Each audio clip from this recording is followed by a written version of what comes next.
হর হর মহাদেব, ওম নমঃ শিবায়। কেমন আছেন আপনারা সবাই? আমি দীপ্তেজ বি মণ্ডল।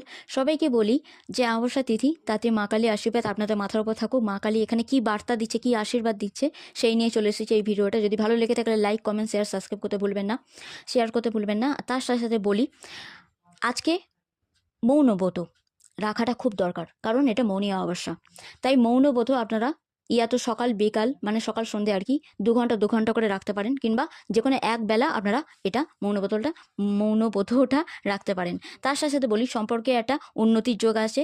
যদি কোনো রকমভাবে তাণ্ডব হয়ে থাকে, মানে সম্পর্কে অবনতি হয়ে থাকে, তাহলে এবার সম্পর্কে উন্নতি হবে। আর তার সাথে সাথে চাকরিতে কিংবা কোনো রকম ব্যবসাতে কোনো লসের মুখ দেখেন, তাহলে সেখানেও মানসিক জোরের সাথে, নিজের পাওয়ারের সাথে, মানে কনফিডেন্সের লেভেল এমনটাই আপ করবেন যে আপনারা দেখতে পাবেন আপনাদের কার্যক্ষমতা এতটাই বেড়ে যাচ্ছে, সেই কাজ এবারে গতি ধরছে। মানে এতদিন যদি কাজ আটকে গিয়ে থাকে, এবারে আপনারা কাজ করতে পারবেন, আর আপনারা এগিয়ে যেতে পারবেন, আপনাদের প্রফিট দেখতে পাবেন। যেখানে টাকা আটকে ছিল, সেই টাকা হাতে আসবে, বা কোনো রকম টাকা আসার সুযোগ তৈরি হবে।